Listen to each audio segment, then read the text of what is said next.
If you want to see how I did this makeup look, please keep on watching. Hello guys! So, maglalagay tayo ng Korean makeup. And then while doing this Korean makeup, let's talk about how to move on para dun sa mga nahihirapan mag-move on. So, habang naglalagay tayo ng makeup, i-discuss natin later. So, nakapag-skincare na ako and then I put already the BB cream on my face and then I did my eyebrows already. So, later, i-fix pa natin yan. So, let's do a Korean makeup look.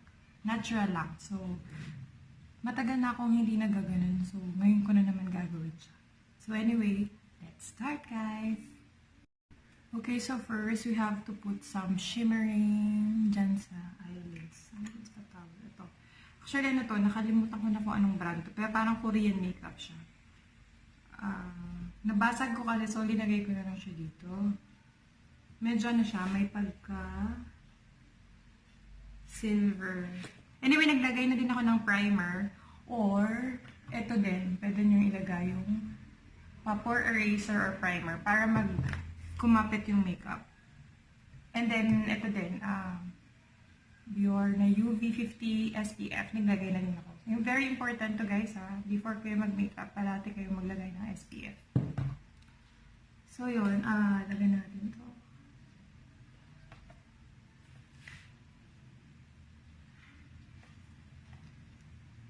Very simple lang yung gagawin natin. And habang naglalagay tayo ng makeup,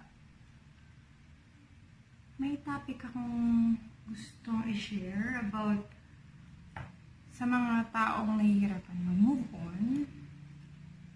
Hindi naman ako expert, pero kasi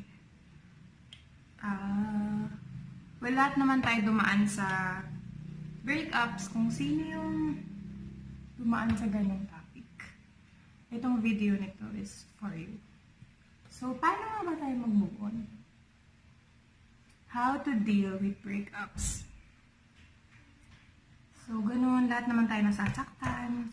Kasi bakit nga ba hindi nag-work ang isang relationship? Kahit na ilang beses na tayong nag-try para ma-survive yung relationship, bakit nga ba talaga tayo nasasaktan? At bakit hindi enough yung love? Bakit nga ba parating may kulang or parating kailangan natin pagdaanan yung sakit para lang matuto sa isang relationship? Siguro kasi parang, learnings and everyday. Every relationship na pinapasukan natin, may natutunan tayo. Paano nga ba? How to deal with breakups? Or paano ba tayo makamove on? So, simple lang guys. So, we have to move on and we have to be happy. So, I dare you to be happy. Ganun lang yun. Wala kahit ipilit natin, kung hindi talaga mag-workout, hindi na talaga. So, kung hindi talaga nagkakasundo yung two partners, so better tapusin na din. Kasi, alam mo yun, hindi natin kaya ma-deserve masaktan. Kasi we have to love ourselves and isipin yung sarili nyo. We have to respect also ourselves. Ganun, self-love lang, importante. Kasi paano tayo makakapagmahal ng isang tao kung hindi natin iisip yung sarili natin. So, very important to love yourself.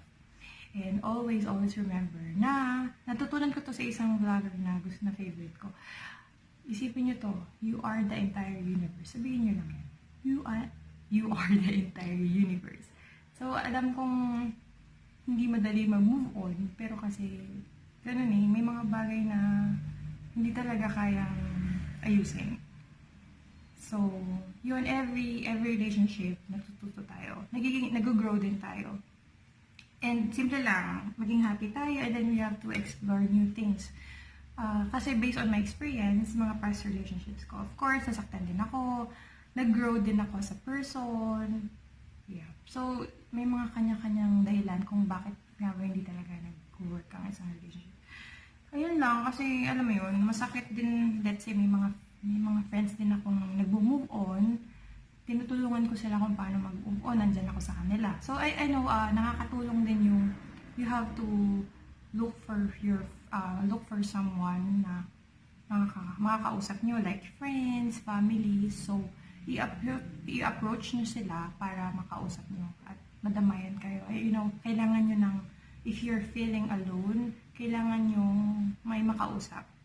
Or naman, very effective to, kung wala kayong makausap or minsan paggabi before kayo matulog, you have to write something, right? Let's say, ano ba tawag nun? Journaling ba tawag nun? Basta magsulat kayo sa isang notes, sabihin nyo lahat ng mga nararamdaman nyo. It really helps talaga. So, alam mo, nagiging expressive kayo sa mga iniisip nyo, sa mga gusto nyong sabihin sa sarili nyo, kung may mga questions kayo, pwede nyo lang sabihin dun sa notes na yun. So, very helpful yun. So, yun. Nakakabawas din ng sama ng loob yun. So, yun lang. Ganun lang yung mga masasabi ko sa mga nag-move on. So, based on my experience, don't worry, makahanap kayo ng taong magpapahalaga sa'yo. Kasi alam nyo, kung hindi kayo pinapahalaga ng isang tao, better pa na bitawan nyo na lang. Kahit na masakit. Sarang dadalap ko. Maglalagay tayo na itong, ayan, nakapaglagay na ako ng shimmer sa mata. Maglalagay tayo ng darker shade. Hindi ko alam kung, ano ba to? US pen ata to. Try natin to. Ito yung gagamitin kong brush. Wait lang. Tama ba? Hindi ko na alam magagawin ko kasi matagal na akong hindi nag-make.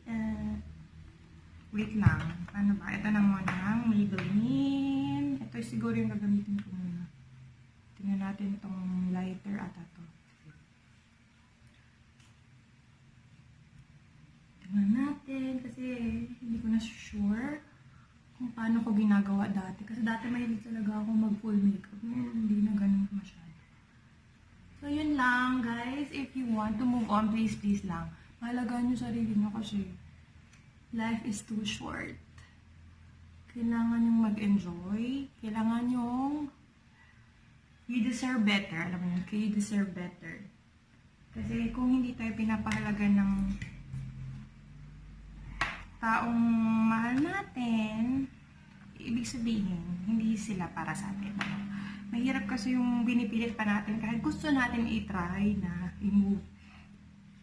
Gusto natin i-work out yung relationship, pero if isa lang yung nag-try mag-workout, hindi talaga pwede. Alam mo yun, mahirap talaga yung situation na gano'n. So, better na maaga pa, tapos na lang.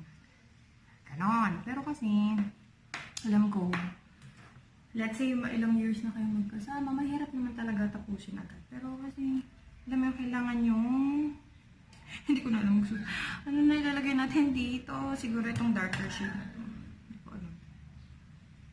Alam mo yung kailangan natin, kailangan natin mahalaga ng ating sarili kasi very important ang ating self. Oo naman, kailangan natin maging happy. Teka lang, ano ba pinagagawa ko? Nakalimutan ko. Sige, try natin itong darker shade na to. Yes, brand din to, pero nakalimutan ko na kung ano ba to. Tagal na kasi nito. So, after that, mag-do-dark tayo dito.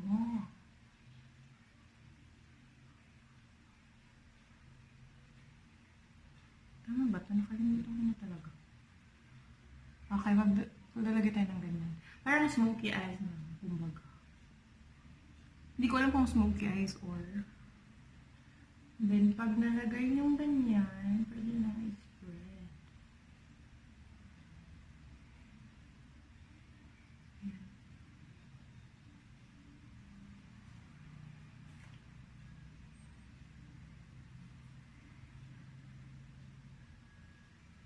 Hello?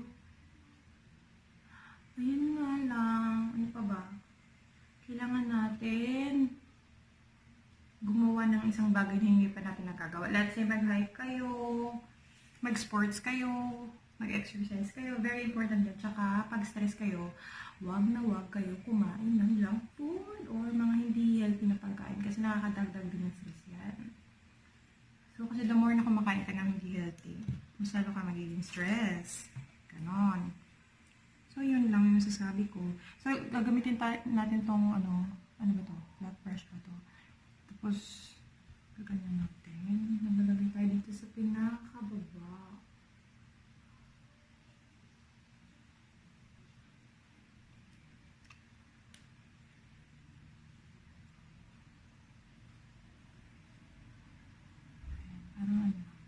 Parang eyeliner.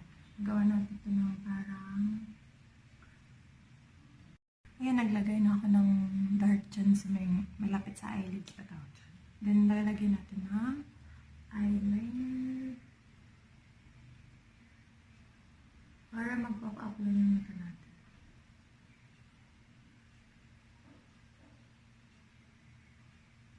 Hindi ko alam kung ang tawag itong makeup nito. Pero ano siya, parang smoky eyes na Korean look. Ayun, so let's talk about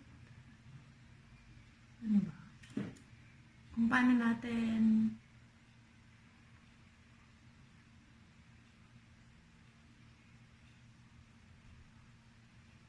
ayun.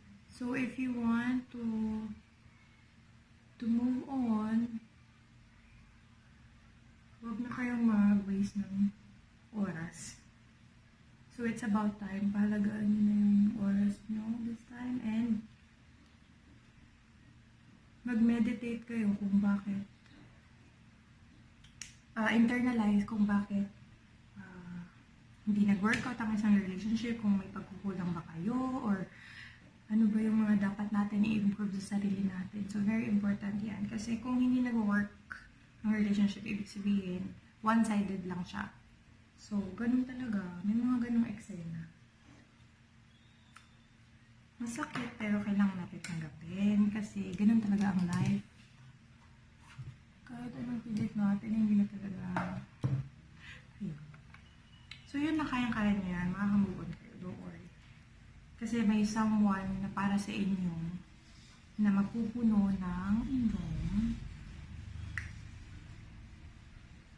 sarili at life. Ganon. May nakatakda para sa inyo. Maniwala kayo. Kasi, actually, kahit na hindi nyo hanapin, hindi nyo lang alam, nandyan lang sa harapan nyo. Char! Nandyan sa harapan nyo. Ganun lang. Ay, ito pala guys.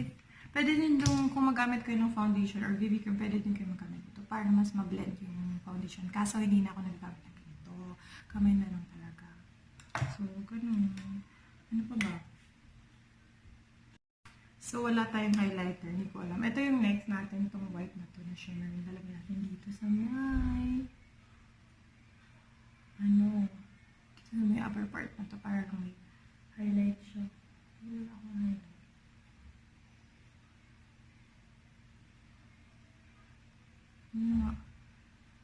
Actually, hindi kompleto yung aking makeup. So, kung ano yung available ko, yun yung gagawin ko. So, see kung meron pa ako.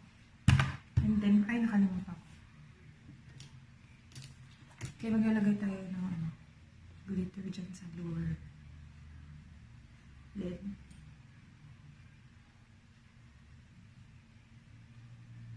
Wait, my gosh. Para siyang, hindi ko ata na rin. Santo siya ng glitter.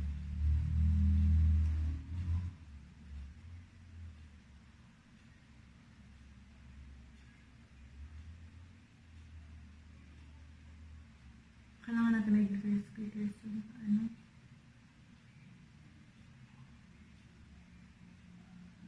Yung gagawin natin hindi masyado matapang. Okay, make sure lang na i-blend nyo maigi dito sa upper. And then maglalagay tayo dito ng darker sa lower at lid. Konti lang, half lang ng mata nyo para mag-pop up lang. Huwag masyadong dark ha. Kalahati lang ng hindi.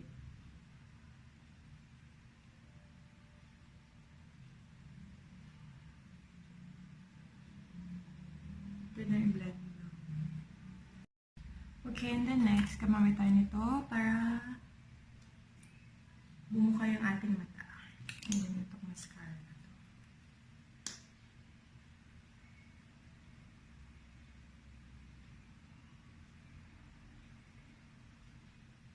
Ayan, nakapag-mascara na ako. Pwede din kayo gumamit ng false eyelashes, pero mas better, mas prefer ko yung mascara lang para natural lang. So, yun na. Tapos, i-blend ko ulit yung sa taas para hindi masyadong matapos. Hindi ko alam kung so, anyway, yun nga. Ano pa ba yung next? So, since wala akong blush on, gamit tayo nitong lip tint. Pero pwede din yung pinkish na, or peach. Okay din yung peach na blush on. Na powdered type pa tawag.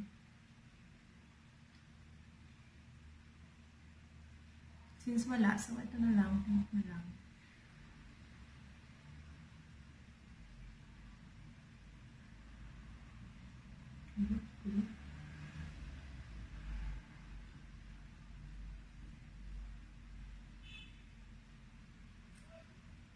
Ayan, ayusin pa yung blush on. Pwede din tayo maglagay ng darker dito sa ilong para yung illusion na matangos yung ilong. Yung gano'n.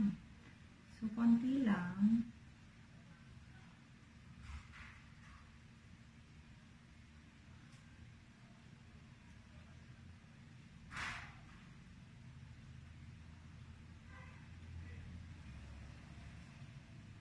Look.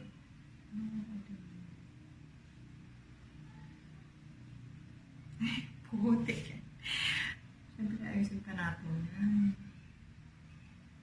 Huwag masyadong halata kasi masyadong OA na. Wait lang. Ayan, dapat huwag masyadong dark kasi OA na kung masyadong maano. Naglagay din tayo ng shimmer dyan sa ilong. Shimmer na. Wala akong brush na extra kaya isa na yung ginagamit ko. So, yun.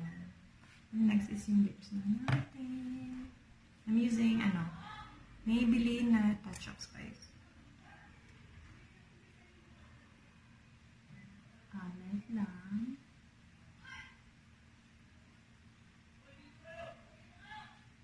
So, this is the finished makeup look. Hindi ko alam kung ang tawag ito, pero parang smoky eyes na natural Korean look. Binawasan ko lang yung lipstick kasi kanina gumamit ako ng Maybelline na Touch-Up Spice pero dinagyan ko ng lip tint. So, medyo konting lang, lipstick and then sa baba, lip tint. So, this is the finished look. Hindi ko alam kung anong tawag ito pero parang Korean makeup smoky natural look. So, if you like this video guys, please like and subscribe in our channel and please mag-comment kayo sa baba kung ano pa yung gusto niyo makita for my next upload. So, thank you for watching! Bye!